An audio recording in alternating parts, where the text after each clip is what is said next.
Bonjour à toutes et à tous, j'espère que vous allez bien. Bienvenue dans ce live du vendredi 25 avril. Effectivement, dernier live avant quelques temps, parce qu'après je pars en vacances. Donc voilà, il n'y aura pas de live après pendant 3 semaines. Désolé, je serai en Espagne. Voilà. Salut à Dag Dag, salut Madame Ada Dan Dan, salut Tomoyo et salut Mir2023 TV. Et merci pour ton premier message dans le chat. J'ai vu que tu avais follow il n'y a pas longtemps d'ailleurs, merci beaucoup. Qui disait: «Bonjour à vous, je suis de Marseille». Merci, bienvenue à toi. Très heureux d'être en lien avec des gens en France dont le but est de renaître en Sukhavati. Ah excellent, donc tu es un pratiquant de la terre pure aussi. Excellent, excellent. Intéressant. Alors je te mets juste hop, j'en profite, hein, parce que du coup comme tu es là, on a aussi un petit, Discord de la chaîne, voilà, d'habitude, je dis ça à la fin, mais comme tu es là, j'en profite. On a un petit Discord de cette, chaîne Twitch, sur lequel, bah, on retrouve la plupart des pratiquants et des participants qui sont ici, hein, Dagdeg, Tomoyo, Madame Adadandan, sont toutes et tous, sur ce forum Discord également et on fait notamment les lundis, une cérémonie Jodo Shinshu. Voilà, donc de ma branche, hein, du bouddhisme. Le lundi soir, on fait, 15-20 minutes de cérémonie suivies d'1 demi-heure, 40 minutes de discussion et 10 minutes de, petite, méditation Nembutsu à la fin. Donc voilà, tu es le bienvenu. Alors je dis juste, hein, comme, malheureusement, comme je pars en vacances, il n'y aura pas de cérémonie pendant les 3 prochaines semaines, donc c'est pas forcément le meilleur moment. Mais en tout cas, voilà, c'est l'occasion, si tu veux être en contact avec, d'autres personnes intéressées par le bouddhisme de la terre pure, voilà, tu es le bienvenu et on a aussi notamment, hein, des personnes qui, pratiquent dans d'autres branches du bouddhisme. Par exemple, on a Eponine qui vient régulièrement sur les lives, qui elle est, du Chan chinois, donc qui est une branche qui mélange zen et terre pure entre autres. Mais elle est très intéressée par le bouddhisme de la terre pure, enfin ça fait vraiment partie de sa pratique bouddhiste. Donc voilà, on a plein de gens impliqués dans plusieurs branches, mais avec quand même, on va dire, globalement une orientation plus terre pure. Donc voilà, je te mets ça là, voilà. Et donc aujourd'hui, bah, justement, donc dernier live avant que je parte, on va en profiter aujourd'hui pour, eh bien, terminer. Aujourd'hui, on va terminer le, Tannisho. Un texte, hein, qu'on a attaqué déjà depuis un sacré bout de temps. C'est la 18e session, tout simplement. On a fait une session par chapitre du Tannisho et là, on arrive à la fin. Aujourd'hui, on va faire donc le chapitre 18 et la conclusion du texte. Donc rappel, hein, ce texte publié de façon anonyme, très probablement écrit par Yuen, un disciple de Shinran, le fondateur du Jodo Shinshu. Yuen, tout simplement parce qu'en fait, c'est un des personnages qui apparaît plusieurs fois dans les dialogues de ce Tannisho. Donc ça paraît assez logique que ce soit lui qui ait écrit ce texte. Il était aussi beaucoup plus jeune que Shinran. Et donc, il l'a écrit, hein, pour deux buts. D'une part, rapporter certaines paroles un peu choc, un peu banger de son maître, hein, de Shinran, ce qui constitue du coup la première partie de ce texte. Et dans la deuxième partie, c'est Yuen lui-même qui réfute un certain nombre de divergences qu'il a vues apparaître de son temps, donc suite à la mort de Shinran. Et il veut un petit peu, voilà, recadrer tout ça. Donc là, on était donc à la fin de cette dernière partie, cette deuxième partie, avec le chapitre 18. Chapitre, on va voir, qui est assez anecdotique. Voilà, c'est pas le chapitre le plus intéressant du Tannisho. Par contre, la conclusion, elle est vraiment intéressante. Il y a plusieurs passages très intéressants dans la conclusion du Tannisho. Donc, on va regarder ce chapitre 18 et cette conclusion. Contrairement à ce que j'ai fait la plupart des fois d'avant, où j'avais toujours un Word à côté dans lequel je vous mettais pas mal de citations, etc. Là, je ne l'ai pas fait tout simplement parce que, comme je dis, le chapitre 18 n'est pas si dingue que ça. Enfin, il est beaucoup plus anecdotique. Et la conclusion, elle se tient vraiment par elle-même. Et c'est plus un récapitulatif de pas mal de points différents qu'on a abordés pendant tous ces lives sur le Tiny Show. Donc voilà, ça me faisait un peu, à mon sens, ça faisait un peu redite. Si j'allais refaire à nouveau un document Word avec tous les extraits, ça aurait été un petit peu compliqué, un peu long pour pas grand-chose. Voilà. Donc, je vous partage déjà le chapitre 18. On va le lire ensemble et je vais vous le commenter en même temps. Le chapitre 18, voilà ce qu'il explique. Certains disent: vous deviendrez des Bouddhas, plus ou moins grands, selon l'importance de vos offrandes à la cause du bouddhisme. Et Yuen qui précise: ce point est injustifiable. Injustifiable, il insiste, doublement injustifiable. C'est une absurdité. Tout d'abord, n'est-il pas impossible de définir les dimensions de la taille d'un Bouddha? Même lorsque sont décrites les dimensions corporelles du maître de l'enseignement dans la terre pure de béatitude, donc le Bouddha Amida, il ne s'agit que de la forme de son corps de rétribution et des moyens adaptés. Mais en tant qu'il a réalisé l'éveil de la nature de la loi, il n'a plus de forme longue, courte, carrée ou ronde. Ça me fait penser au barbe à papa, euh, pour les vieux du chat. Et il est au-delà de la couleur bleue, jaune, rouge, blanche ou noire. Avec quoi donc pourrait-on définir une taille? Donc déjà, cette première partie, c'est pour ça je dis qu'elle est assez anecdotique, parce qu'elle est presque un peu mignonne. C'est donc voilà, Yuen, il entendait autour de lui des gens dire: «Ah, si vous donnez plein de thunes au bouddhisme, eh bien vous deviendrez un grand Bouddha. Mais si vous donnez pas beaucoup de thunes au bouddhisme, vous deviendrez un tout petit Bouddha.» Et Yuen, il est genre: Vous dites quoi, les gens? C'est quoi c'est que cette histoire encore? Donc bien sûr, hein, il le dit, c'est injustifiable, injustifiable. Le côté pécunier n'a rien à voir là-dedans. Déjà, parler de devenir un Bouddha plus ou moins grand, Yuan, il dit, enfin déjà, ça n'a aucun sens.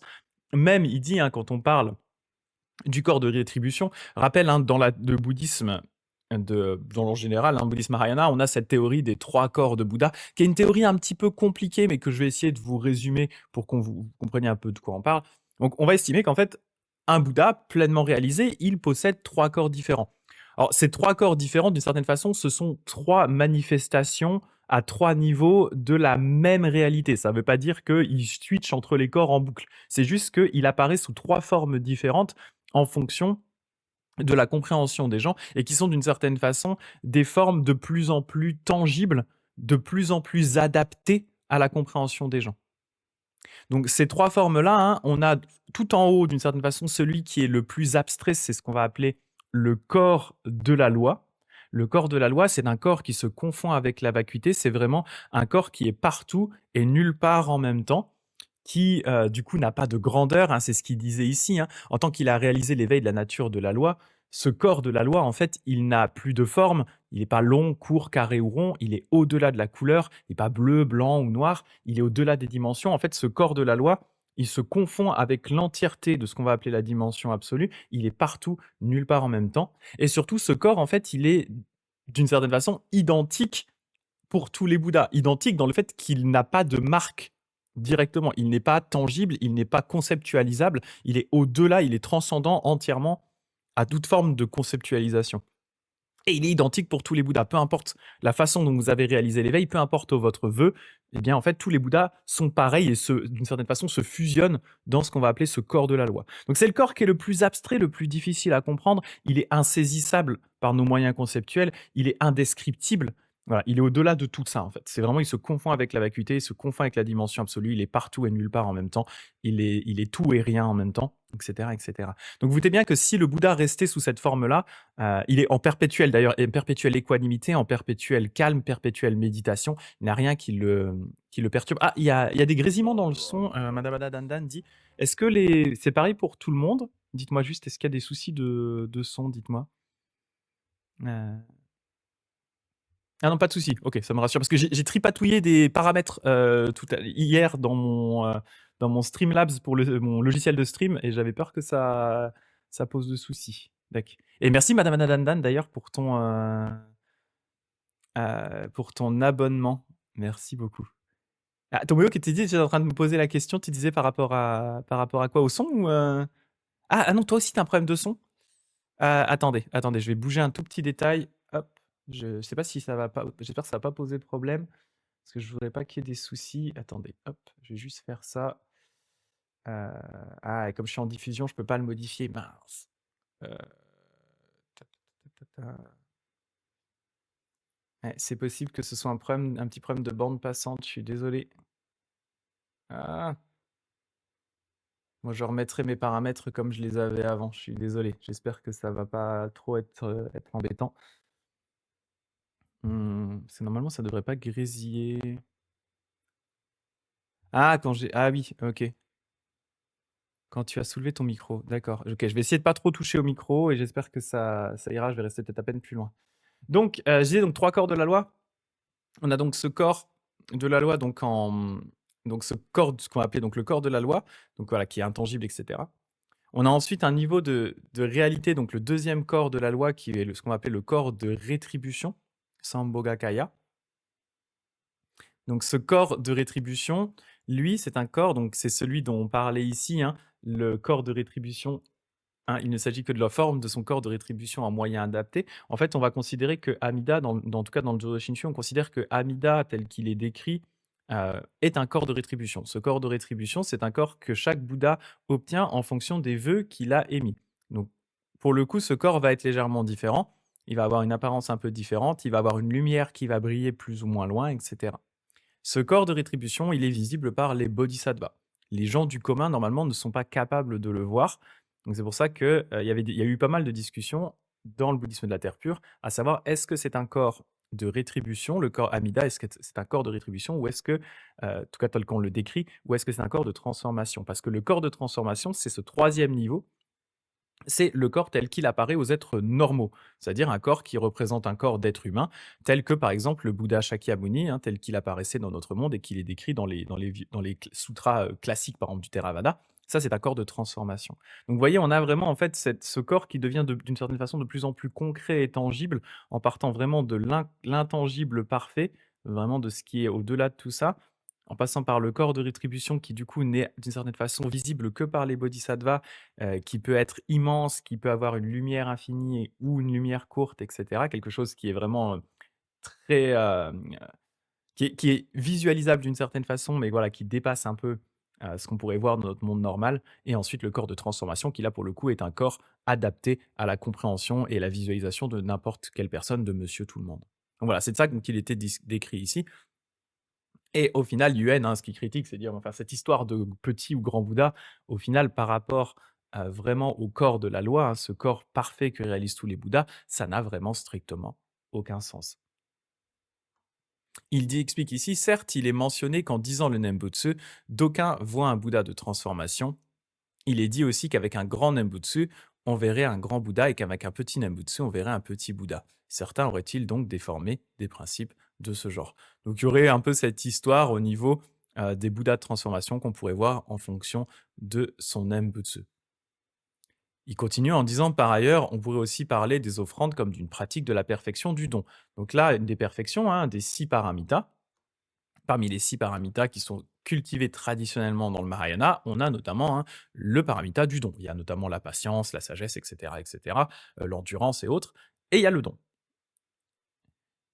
Mais Yuen, il va insister là-dessus parce que, rappel, on en a déjà pas mal discuté, hein, dans les autres lives sur le Tanisho, dans le bouddhisme de la terre pure, on va considérer que le don n'est clairement pas une nécessité. Tout simplement pourquoi? C'est parce que si le don faisait partie de ce que le Bouddha Amida heu, demande aux êtres, eh bien, il y a plein de gens qui seraient exclus, tout simplement les gens qui ne sont pas capables pour des raisons, personnelles, financières et cetera, de donner ou d'aider et cetera en faisant un don. Donc clairement, le don fait partie des pratiques que Amida exclut de ses vœux. «Exclut» entre guillemets, on peut éventuellement le retrouver dans les 19 et 20e vœux, mais le vœu primordial, le 18e vœu, n'inclut pas cette idée de don, tout simplement parce que c'est un vœu qui est, ouvert à tout le monde. Oui, alors je vais revenir sur Petit et Grand Nembutsu si tu veux, parce que c'est très bizarre cette histoire aussi.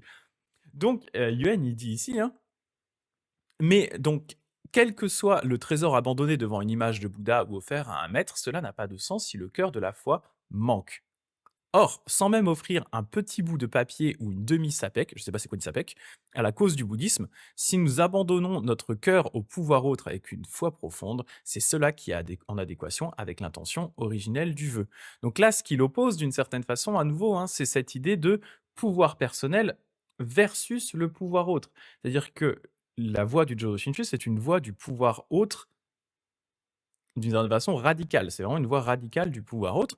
Ce qui fait que, ce qu'explique Yuan ici, c'est qu'en gros, même si vous offriez un demi-bout de papier au Bouddha, et encore même si vous offriez rien du tout en réalité, si vous avez ce cœur de la foi qui s'en remet entièrement au Bouddha, c'est seulement ça qui est suffisant. Et c'est bien plus important d'avoir ça que, à l'inverse, de ne pas avoir la foi et de se dédouaner en allant offrir un trésor. Il dit un trésor abandonné devant une image de Bouddha. Voilà, si vous offrez et un trésor d'une valeur infinie au Bouddha, mais que d'une certaine façon vous n'avez pas la foi et que vous ne le faites que pour vous dédommager, de tout ça. Donc ce qui reste du coup une action du pouvoir personnel en disant: «Regardez, je fais une offrande au Bouddha avec mes propres forces parce que je suis plein d'argent. Du coup, je vais donner ça au Bouddha», voilà.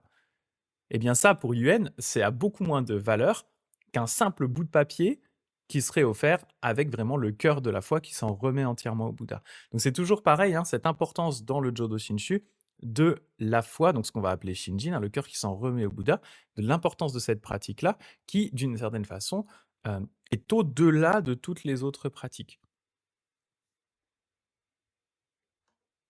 Et il critique ici à la fin, hein, en disant: «Somme toute, n'est-ce pas aussi par cupidité mondaine que certains menacent leurs condisciples sous prétexte de bouddhisme. On peut aussi imaginer certains moines peu scrupuleux qui diraient à leurs disciples: «Si, si, vas-y Bob, donne de l'argent, plus tu donneras de l'argent, plus tu, parachèveras la paramita, donc la pratique de la perfection du don, et donc tu pourras devenir un grand Bouddha après, tu vas gagner plein de mérites parce que tu auras donné plein d'argent au temple».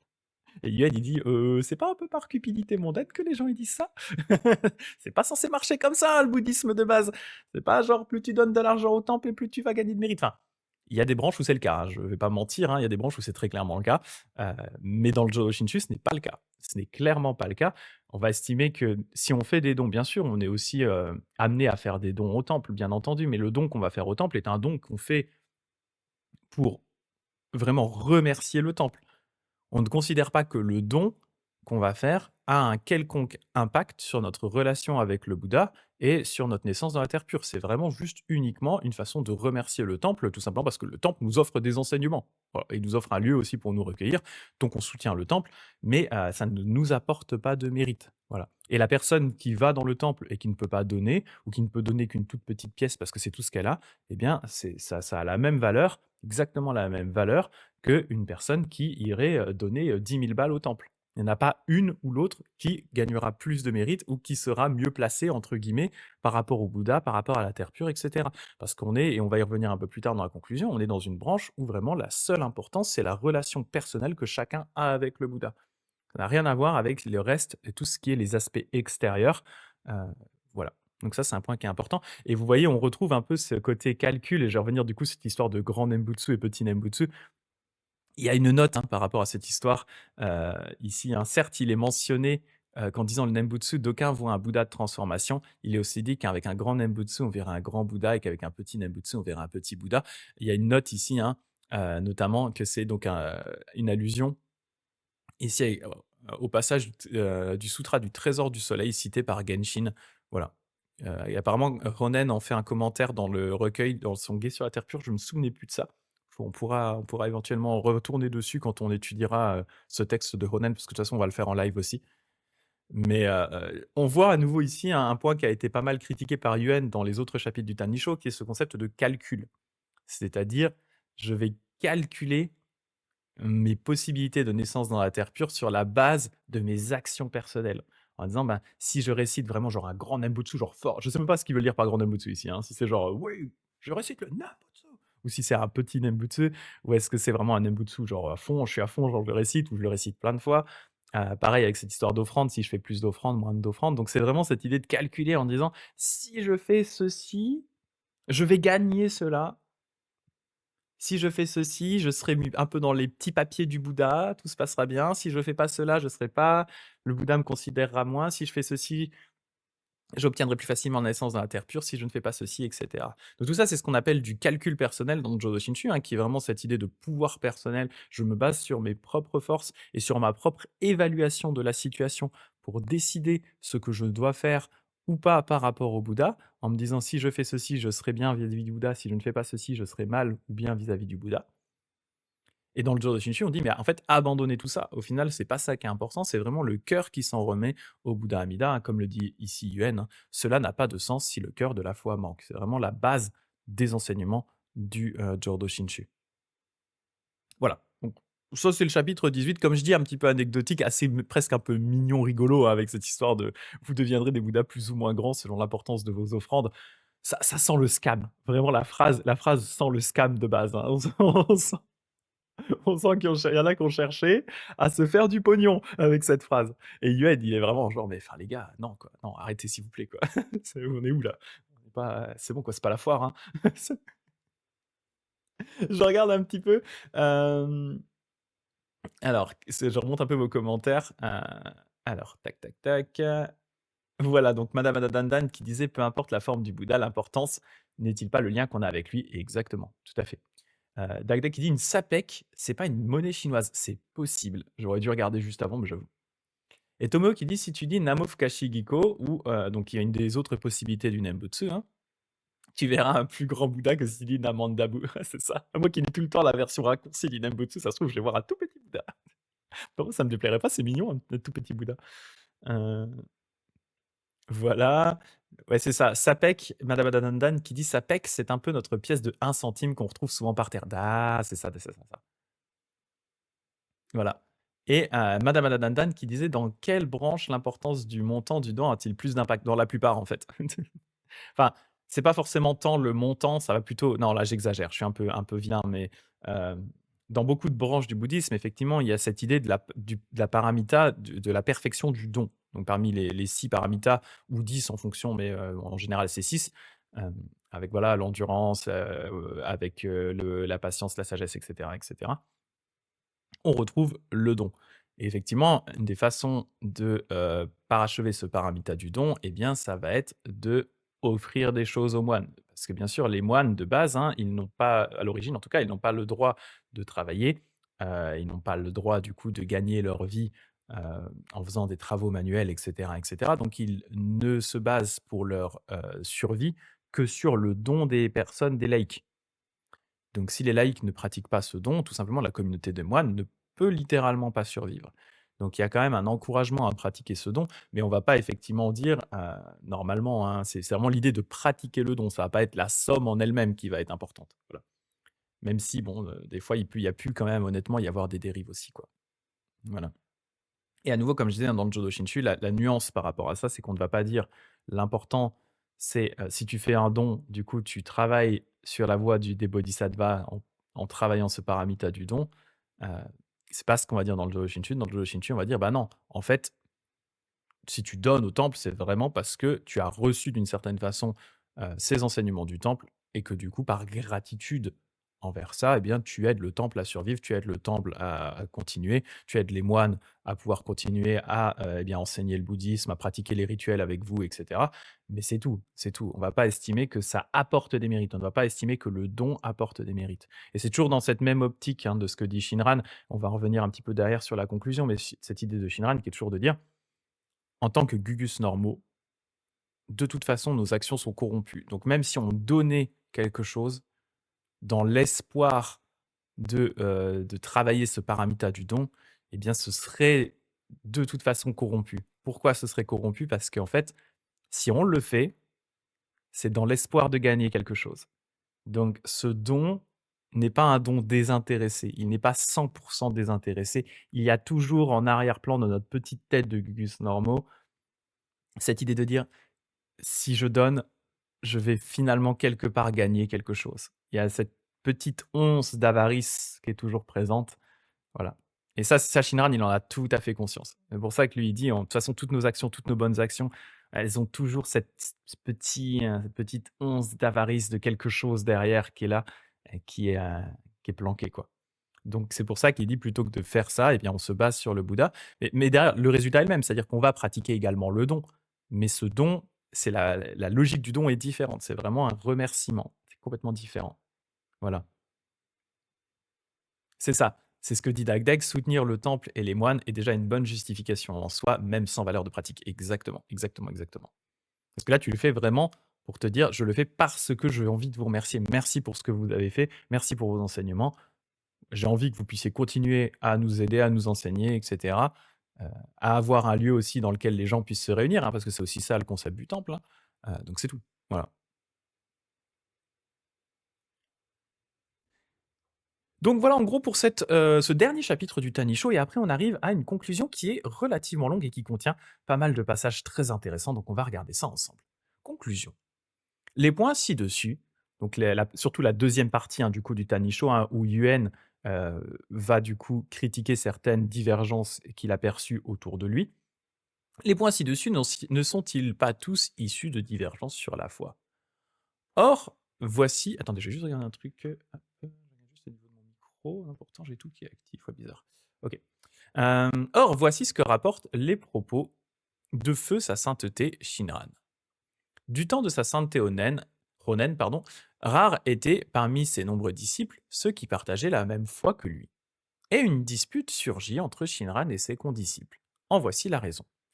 Comme Shinran avait déclaré, la foi de Zenshin, alors Zenshin c'est le nom qu'avait Shinran à l'époque quand il était dans la communauté de Ronen. Pour rappel, en fait, il est assez fréquent pour les moines de changer de nom pour plein de raisons différentes, hein, soit parce que, bah, ils allaient rencontrer un nouveau maître, soit parce qu'ils avaient eu un rêve prémonitoire ou un rêve comme ça qui disait: «Ah en fait, j'ai» par exemple, je sais pas, «j'ai eu un rêve de j'ai rêvé de Canon par exemple, j'aimerais bien avoir un nom en lien avec elle», ou pour un événement marquant de leur vie et cetera. Donc à la base, le nom de Shinran, c'était Zenshin. En tout cas, quand il était dans la communauté de Ronin, c'était Zenshin et il a ensuite changé son nom pour Shinran. Shinran, hein, du coup, qui est un nom qui comporte un caractère de chacun de ses, 2 plus grosses influences dans, les patriarches de la Terre pure qui sont du coup, heu, Tenjin, donc Vasubandhu et Donran qui est, du coup Tanluan. Donc Vasubandhu Tenjin, ça dev c'est le Jin est devenu Shin et le Ran de Donran, voilà, donc ça fait Shinran, voilà.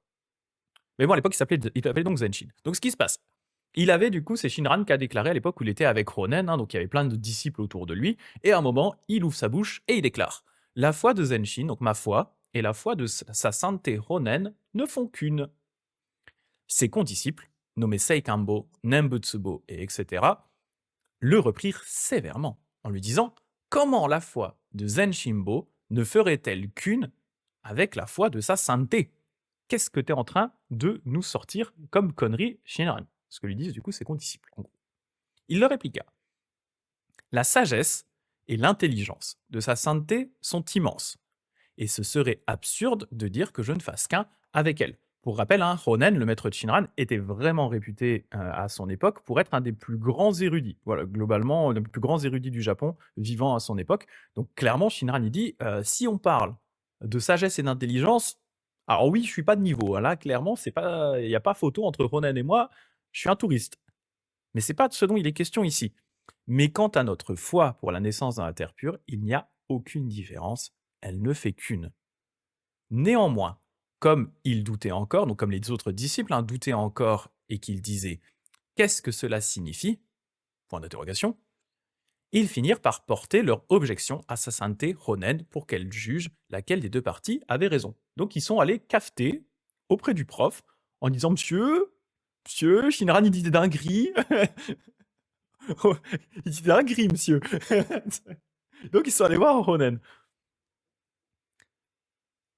Alors, sa sainteté Ronen déclara: La foi de Genku, donc qui est le nom de Ronen, qui s'appelle Genku aussi, c'est embrouillé, hein, ils ont tous plein de noms, Genku et Ronen, hein, c'est d'ailleurs, hein, pour ceux qui étudient l'histoire japonaise, hein, c'est un casse-tête monumental, tout le monde a plein de noms, les noms évoluent avec le temps, les gens s'appellent différemment, des fois on donne aussi à une personne le nom de l'endroit où elle étudie, ou l'endroit où elle vit, l'endroit de son monastère, enfin c'est très compliqué à suivre. Genku et Ronen, c'est la même chose, voilà. Donc, Ronen qui dit, hein, la foi de Genku, donc ma foi, et la foi dont il a été gratifié, donc dont j'ai été gratifié hein, par la venue de l'incité, donc par Amida. Et la foi de Zen Shinbo, donc de Shinran, est aussi la foi dont il a été gratifié par le venu de l'incité. Par conséquent, elles ne font qu'une. Ceux qui demeurent dans une foi différente n'iront jamais dans la terre pure où moi, Genku, je dois aller. Ainsi, je pense qu'aujourd'hui aussi, donc là c'est Yuen qui reprend, parmi ceux de la pratique exclusive et unidirectionnelle, certains ne font effectivement pas qu'un avec la foi de Shinran. Donc là, on rejoint un point qui est assez intéressant à nouveau du Jodo Shinshu, qui est cette idée que euh, l'important, c'est vraiment de s'en remettre au Bouddha et qu'au final, le niveau d'érudition est complètement secondaire par rapport à ça, voire inimportant. Ça ne veut pas dire que ceux qui ont envie d'étudier sont découragés de le faire. Hein. D'ailleurs, on avait tout un chapitre du Tanisho où on en discute. L'important, si on étudie, c'est de savoir pourquoi on étudie. Est-ce qu'on étudie pour débattre avec les autres ou est-ce qu'on étudie pour clarifier ses propres doutes? C'est ça qui est important. Mais derrière, là, Shinran, il le dit bien, je suis tout à fait d'accord sur le fait que, au niveau de l'érudition, Ronen est largement, mon maître est largement au-dessus de moi. Par contre, pour ce qui concerne vraiment la foi, on est au même niveau, tout simplement parce que cette foi que autant Shinran et Ronen ont reçue, c'est une foi qui vient du Bouddha. C'est le cœur qui s'en remet au Bouddha, ils s'en remettent au même Bouddha, au même vœu, et ce cœur vient directement du Bouddha. Donc il ne peut pas y avoir de différence réelle dans ce Shinjin, dans cette foi, entre Ronen et Shinran. Et que du coup, peu importe qu'ils n'aient pas le même niveau d'érudition, puisque leur foi est la même, eh bien, ils iront au même endroit et ils ont la même destination. C'est ça ce point qui est important.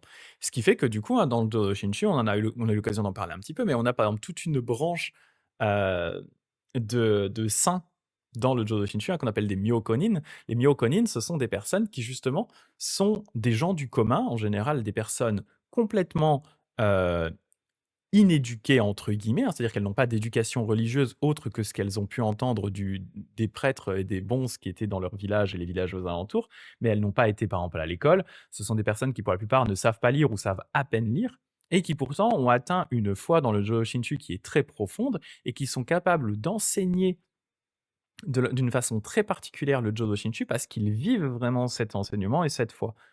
Malgré le fait qu'ils n'ont pas d'érudition, dans le sens où, par exemple, ils ne sont pas capables de lire les sutras, et ce qu'ils en connaissent vient de ce que les moines leur ont enseigné. Mais ça ne change rien, en fait. Voilà.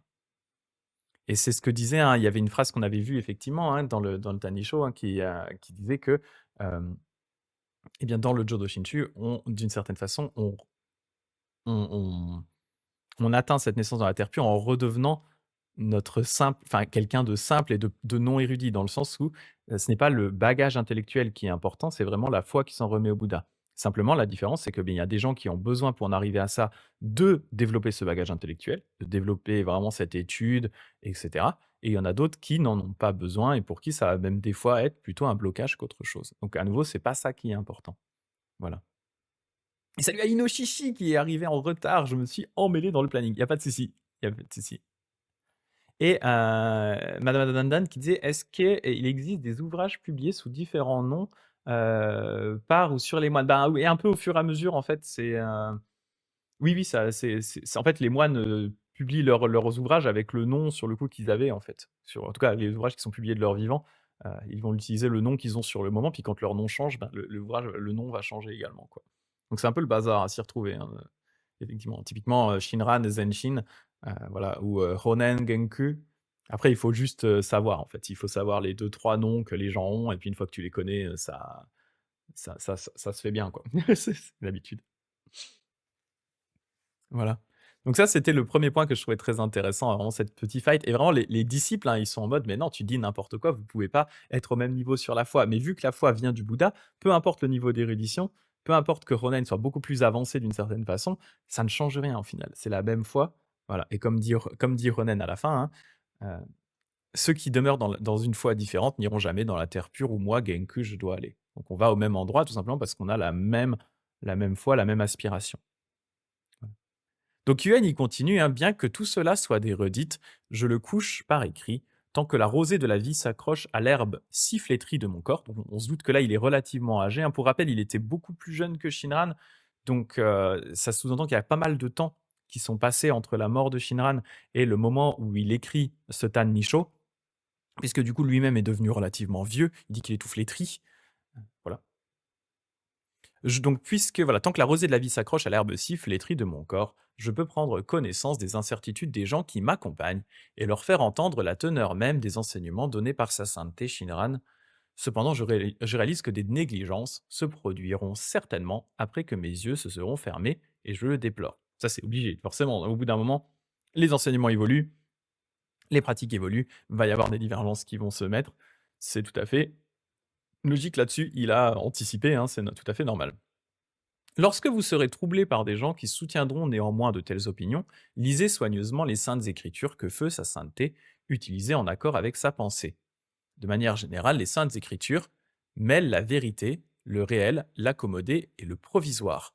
Abandonner l'accommodé et prendre le réel, écarter le provisoire et utiliser le véritable, telle était l'idée fondamentale de sa sainteté. Attention, attention, veuillez à ne jamais faire de confusion en lisant les saintes écritures. Je me suis permis de choisir quelques témoignages importants et de les joindre à ce texte comme référence. Donc là, a priori, hein, ça fait référence à la première partie du Tan Nisho où Yuen rapporte des paroles de Shinran. Mais vous voyez, il y a un point qui est assez intéressant ici qui soulève, hein, c'est cette idée que il dit voilà, si vous avez des doutes, relisez les écritures, hein, notamment les sutras et les commentaires. Mais faites bien attention à ça, c'est que ces sutras mêlent le réel et l'accommodé, euh, enfin le réel et le provisoire, et ils vont, pardon, voilà, l'accommodé et le réel, et le provisoire et le véritable. Donc en fait, globalement, hein, ces sutras contiennent un certain nombre d'enseignements qu'on va appeler des enseignements adaptés, c'est-à-dire des enseignements qui sont pas les enseignements ultimes, mais des enseignements qui sont à usage de personnes qui sont un peu moins avancées. Et donc, Yuen insiste bien ici sur le fait qu'il faut idéalement laisser de côté l'accommodé pour prendre le réel, écarter le provisoire pour et utiliser le véritable. Notamment, hein, c'est une chose qu'on a discuté la semaine dernière dans le chapitre 17 du Tannicho, quand on a parlé, des terres pures provisoires et du lien entre les vœux, 18, 19 et 20 et les différents sutras et les différentes, terres pures provisoires et véritables terres pures. Yuen insiste bien là-dessus parce que c'est sûr que quand on lit les sutras sans avoir vraiment cette base et cette compréhension que pouvait en avoir Shinran, eh bien, on peut assez vite mélanger, le provisoire, l'accommodé, le réel, et le véritable. On peut un peu mélanger tout ça et Shinran, lui, a bien séparé ces différents aspects. Alors c'est la séparation que applique Shinran, mais vu que là, effectivement, Yuen s'adresse comme moi je m'adresse, à des disciples de Shinran, enfin moi je m'adresse en tant que disciple de Shinran, heu, voilà, je mets en avant ce que Shinran met en avant. Il va considérer par exemple, hein, que les vœux 19 et 20 du Bouddha sont des vœux adaptés, des vœux provisoires, alors que le 18e vœu est vraiment le vœu primordial, le vœu qui est le vœu réel et véritable. Donc voilà, il dit: «Faites attention à ça» parce qu'effectivement tout est entre guillemets un petit peu mélangé dans ces sutras, donc il faut posséder aussi cette grille de lecture qui permet de comprendre, voilà, ce qui est provisoire, ce qui ne l'est pas, et cetera. Typiquement, hein, quand on parle, du sutra des contemplations, un des 3 sutras de la terre pure, la pratique de la contemplation du sutra des contemplations, c'est considéré comme étant une pratique provisoire pour Shinran. Voilà. C'est ce que dit Tomoyo, elle dit: «Faut pas croire tout ce qui est dit, par exemple, dans le sutra de l'entrée dans la dimension absolue qu'on avait étudié il y a longtemps et sauter d'une falaise dans le feu», voilà, par exemple, c'est ça. Il faut réfléchir aussi à ça et ce qui est toujours important, hein, c'est ce qu'on disait par rapport au sutra, c'est que si à un moment, il y a une sorte d'incohérence entre la lettre du sutra et le message global du sutra, c'est le message global qui prend le pas et pas la lettre. Ça, c'est toujours un moment qui est important, hein. C'est notamment pour ça que dans le 18e vœu, on a ce principe d'exclusion à la fin du vœu. On avait discuté, je crois qu'on a discuté la dernière fois à nouveau. On a discuté plusieurs fois, mais je crois la dernière fois, on a rediscuté. Le principe d'exclusion, par exemple, vu qu'il n'est pas en accord, donc il est dans la lettre du sutra, il est écrit tel quel, mais vu qu'il n'est pas en accord avec l'esprit du sutra, c'est l'esprit du sutra qui fait foi et donc cet principe d'exclusion a été compris comme une mise en garde pour que les gens fassent pas n'importe quoi, mais les gens ne sont pas réellement exclus. Alors que le texte dit littéralement que les gens sont exclus. Mais comme la lettre et le message ne sont pas en accord, c'est le message qui prime. Voilà. Mais ça, pour pouvoir comprendre ça, eh bien, il faut avoir des gens qui vous expliquent. Vous ne pouvez pas le comprendre comme ça, il faut toujours lire entre les lignes, c'est ça. Vous ne pouvez pas prendre le sutra. Si vous prenez le sutra et que vous essayez vraiment d'une certaine façon, l'appliquer tel quel, eh bien, vous direz: «Bah, du coup, ces gens sont exclus». Alors que vraiment les maîtres de la terre pure ont dit: «Bah, non, ces gens ne sont pas exclus, c'est juste qu'on a dit: "Essayez de pas faire n'importe quoi", mais même si vous faites entre guillemets «n'importe quoi» et que derrière vous retournez votre cœur, eh bien, ce n'est pas grave, ça n'altérera pas votre potentielle naissance dans la terre pure parce que vous aurez changé, en fait». Voilà. Donc important, bah, je voulais revenir là-dessus, mais ce côté vraiment provisoire, accommodé réel, provisoire, véritable, c'est quelque chose qui est assez difficile à saisir et en fait, ça va beaucoup dépendre du coup de la branche du bouddhisme vers laquelle vous vous tournez, de l'enseignant et cetera, parce que du coup, tout le monde ne va pas voir les mêmes choses comme étant provisoires ou réelles. Voilà. Accommodé ou réel, provisoire et véritable. Donc voilà, je voulais réinsister un petit peu là-dessus parce que c'est un point que je trouvais intéressant. Et là, il y a un point qui est peut-être un de mes points préférés du Tanisho, j'en ai plusieurs, hein, mais qui à mon sens est un classique. Sa sainteté, donc Shinran, pardon, hein, Shinran disait toujours: «À réfléchir soigneusement sur le vœu médité durant 5 kalpas, 5 périodes cosmiques par Amida, j'en conclus qu'il était uniquement pour moi, Shinran, tout seul. Quelle obligeance que son vœu primordial conçu pour secourir quelqu'un d'aussi accablé par ses actes que moi.» Et là, cette phrase, elle est intéressante, hein. Shinran qui dit à ses disciples: «Ah non, mais le vœu, il est pour moi. C'est mon vœu, voilà, il est à moi, c'est pour moi. Il a été que pour moi, tout pour moi.» Vous vous doutez bien sûr que, ça ne veut pas dire: «Le vœu est pour moi, Shinran, tout seul, toi, tu n'as pas le droit d'en profiter». Mais en fait, ce qui est important ici, c'est de concevoir le vœu du Bouddha comme s'il avait été défini et créé et conçu uniquement pour soi. C'est-à-dire que chaque personne devrait regarder ses vœux du Bouddha, devrait regarder l'action du Bouddha comme si elle avait été 100% tournée vers elle. Et d'une certaine façon, c'est vrai dans le sens où le Bouddha n'a pas de limite dans sa sphère d'action. Donc en fait, il va considérer chaque personne une par une comme étant la personne la plus importante à sauver. Et Shinran aussi, hein, le point qu'on trouve derrière, c'est cette idée pour Shinran qui est très intéressant pour un maître entre guillemets religieux, hein, un fondateur vraiment d'une école du bouddhisme, qui est cette idée qu'il se considère lui-même comme une personne normale. Et Shinran, la raison pour laquelle il le dit, hein, Shinran dit: «Le Bouddha a fait son vœu primordial pour secourir quelqu'un d'aussi accablé par ses actes que moi». Et donc quand on étudiait le Tanisho, il y a pas mal de sessions, on avait eu l'occasion de voir notamment la façon dont Shinran, dans ses propres poèmes, se décrit lui-même comme étant une personne, entre guillemets, voilà, qui est touchée par les passions mauvaises, par l'avarice, qui aime enseigner parce qu'il aime un peu ce prestige de l'enseignant. Donc voilà, il est très clair aussi sur ses propres travers et il dit: «Bah, malgré ça, hein, malgré le fait que je sois très loin d'être une personne parfaite, que je sois accablé par mes passions et tout, eh bien, Amida me sauve tel que je suis». Et donc le Bouddha a fait ses vœux d'une certaine façon pour moi, Shinran, tout seul. Et voilà, ça veut dire il a aussi fait ses vœux pour Greg tout seul, pour Dagdek tout seul, Tomoe tout seul, toute seule, et cetera, et cetera. L'important là-dedans, en fait, hein, c'est justement que chacun doit cultiver sa relation personnelle avec le Bouddha. Ce dont je discutais un petit peu tout à l'heure déjà, hein. Ch c L'important, c'est pas de donner de l'argent au temple, l'important c'est pas de suivre absolument tout ce que vous dit un moine ou, les sutras et cetera. L'important c'est comment est-ce que vous allez cultiver votre relation personnelle avec le Bouddha. Et ça, vous êtes les seuls entre guillemets à pouvoir le faire. Les moines et les compagnons de pratique, les sutras, les enseignements et cetera ne sont là que pour vous guider et vous aider par rapport à ça, mais d'un point de vue ultime, ils ne peuvent pas le faire à votre place, en fait. Ils ne peuvent pas cultiver réellement cette relation avec le Bouddha. Ils vont servir ces enseignements, toutes ces pratiques et cetera, ces textes, ce que les écrits des moines et cetera vont vous aider à cultiver ça, à approfondir ça, à réfléchir à ça, mais derrière, c'est entre guillemets «à vous de faire le travail». On ne peut pas être, intercédé en votre faveur auprès du Bouddha. C'est pas possible, en fait. C'est juste pas possible. Il faut vraiment que d'une certaine façon, chacun d'entre vous estime que le vœu a été créé pour lui ou elle toute seule. Voilà, et c'est un point qui est vraiment très intéressant. Tac tac qui dit genre le mec bien égocentré: «Ah c'est pour moi le vœu, alors il est que pour moi». Voilà, c'est ça. Mais c'est vraiment intéressant ça. Ça comporte vraiment ce double message, hein, ce message Shinran se voit comme une personne mauvaise, donc par définition, il se voit vraiment comme étant, l'objet primordial d'une certaine façon de ce vœu parce qu'il se considère comme une personne mauvaise. Et de l'autre, il y a vraiment aussi voilà, cette idée c'est sa relation personnelle avec le Bouddha et chacun devrait cultiver cette relation personnelle. On retrouve des fois un peu la même chose hein, dans le soufisme par exemple, hein, il y a cette idée attendez 2 secondes, je banne quelqu'un. Tac. Au revoir. Et il y a cette idée notamment hein, dans le soufisme que, il faudrait par exemple lire le Coran comme s'il avait été écrit que pour toi tout seul. C'est un peu la même idée en fait, hein, c'est cette idée de dire, ces enseignements, ils ne s'adressent entre guillemets «qu'à toi». Ils ne s'adressent pas à quelqu'un d'autre, c'est toi qui dois vraiment les intégrer dans ta vie, dans ta pratique et comprendre par toi-même comment ils s'appliquent à toi-même. Voilà.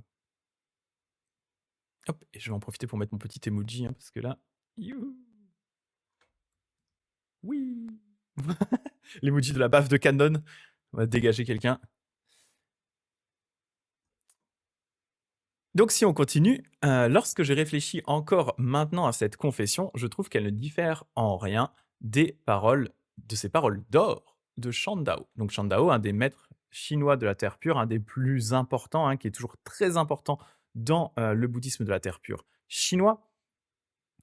Sachez que nous sommes actuellement nous-mêmes des êtres ordinaires, avec le mal de nos fautes, dans le cycle des naissances et des morts, où nous sommes toujours noyés et avons toujours transmigré depuis de lointains kalpas, sans avoir d'affinité pour nous en émanciper. Ça, c'est un des points importants quand Shandao décrit ce qu'il va appeler l'esprit profond, qui est un des 3 cœurs liés à Shinjin. Pour Shinran, ça ne fait qu'un seul, hein, 3 cœurs, mais ça ne fait qu'un, c'est vraiment quand on s'en remet au Bouddha.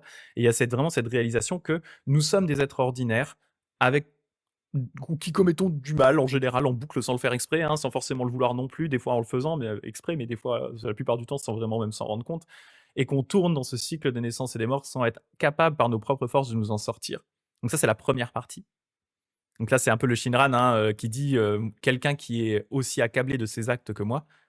Et la deuxième partie que là, ici, Yuen n'a pas mise, c'est cette idée de dire que c'est la deuxième partie de la réalisation, c'est de se rendre compte que malgré ça, eh bien, le Bouddha a réalisé ses vœux pour nous permettre, nous, de sortir du cycle des naissances et des morts. Donc ces vœux s'adressent exactement à des personnes qui sont dans cet état-là, qui est du coup l'idée de Shinran qui dit quelle obligeance pour son vœu primordial, conçu pour secourir quelqu'un d'aussi accablé par ses actes que moi. Donc c'est cette double réalisation, cette réalisation que nous sommes des gugus normaux, incapables de nous sortir du cycle des naissances et des morts par nous-mêmes et qui tournons là-dedans depuis l'infini du temps, et cette réalisation que le Bouddha a justement émis ses vœux pour nous aider à nous sortir de là. Voilà. Ainsi, Shinran daigna se présenter obligeamment lui-même pour nous faire comprendre que nous errons en ne connaissant ni la profondeur du mal de nos propres fautes, ni l'immensité de la bienfaisance du Bouddha, et donc du venu de l'incité, donc du Bouddha Amida. En réalité, nous ne tenons pas compte de cette bienfaisance du venu de l'incité. Les uns et les autres, nous ne discutons que du bien et du mal. Mais sa sainteté ne disait-elle pas, et ça c'est pareil, c'est un paragraphe qui est extrêmement intéressant et important. Donc Shinran disait: quant à la dualité du bien et du mal, je n'y connais absolument rien. Voilà pourquoi. Si je connaissais ce que le venu de l'incité, donc Amida, considère comme le bien selon son cœur, alors je connaîtrais vraiment le bien. Si je connaissais ce que le venu de l'incité considère comme le mal, alors je connaîtrais vraiment le mal. Mais pour un être ordinaire, bardé de passion, tout dans cette maison enflammée, donc notre monde actuel, qu'est l'univers de l'impermanence, est seulement vanité et divagation, sans rien de vrai. Il n'y a que le Nembutsu qui soit vrai. Ce passage est extrêmement intéressant. Il y a vraiment cette idée de Shinran qui dit, concrètement, en fait, le bien et le mal, je suis incapable de le juger par moi-même. Pourquoi est-ce que je suis incapable de le juger par moi-même? C'est qu'en fait, je n'ai pas ce pouvoir de compréhension et de vision qu'a un Bouddha. Un Bouddha, son pouvoir de vision et de compréhension est tel que quand il voit quelque chose, avant d'agir, il va pouvoir connaître l'entièreté des causes et des conditions qui ont amené une personne à son état présent. Imaginons que quelqu'un va mal, le Bouddha va lui donner un conseil. Il est capable de savoir l'entièreté des causes et des conditions qui l'ont amené à cet état-là. Et il est également capable de connaître l'infinité des conséquences que chacune de ses actions pourrait avoir. Donc comme il peut avoir l'entièreté de la vision de ce qui s'est passé avant et des conséquences de ses actions, il peut agir de la façon la plus adaptée possible à la condition d'une personne. Nous, en tant que gugus normaux, on ne peut pas faire ça. On est des gugus normaux, on est limité par notre compréhension complètement claquée au sol des causes et des conditions. On a une vision extrêmement limitée des causes et une vision quasi inexistante des conséquences. Imaginons si là, je vois quelqu'un, même quelqu'un que j'apprécie qui va mal, je connais une partie potentiellement des causes qui ont fait que cette personne va mal, mais est-ce que je connais l'entièreté des causes? Non, clairement pas. Derrière, je vais pouvoir peut-être dire quelque chose pour essayer de réconforter cette personne, mais étant donné que je ne sais pas quelles sont réellement l'entièreté des causes qui entrent en ligne de jeu, en ligne de compte, comment est-ce que je peux concevoir que les conséquences de mes paroles vont être bonnes? Des fois, on va avoir une bonne intention de par la vision qu'on a des causes qui ont amené une personne à être mal. On va avoir des paroles qui seront complètement à côté de la plaque. Tout simplement parce que ce n'est pas ce que la personne a besoin d'entendre sur le moment, parce qu'il nous manque une grosse partie des causes. Donc les conséquences de nos actions sont mauvaises. On va vouloir bien agir et avoir des conséquences mauvaises derrière. Et à l'inverse, des fois ça peut être vrai aussi. Donc il nous manque cette vision-là. Donc pour Shinran, il dit, ok, en fait, en tant que Gus normaux, si on continue à vraiment se baser sur cette notion de bien et de mal directement dans nos actions en tant que critère éthique, la plupart du temps, on risque de se tromper tout simplement parce qu'il va nous manquer des causes et des conditions. La connaissance des causes et des conditions. Et il dit derrière, donc dans cet univers de l'impermanence, tout est seulement vanité et divagation, sans rien de vrai. Il n'y a que l'Eden Butsu qui soit vrai. Cette idée derrière, c'est de dire, étant donné que je suis incapable de savoir réellement, en toute connaissance de cause, ce qui est bien et ce qui est réellement mal, eh bien, je vais m'en remettre au Bouddha, je vais réciter le Nembutsu, je vais m'en remettre au Bouddha, parce que le Bouddha représente la compassion et la sagesse infinie. Et en me remettant à ce Bouddha-là, naturellement, je vais me transformer. Ça, on en avait discuté dans certains autres passages du Tanisho et dans les lettres de Shinran notamment. Naturellement, je vais me transformer.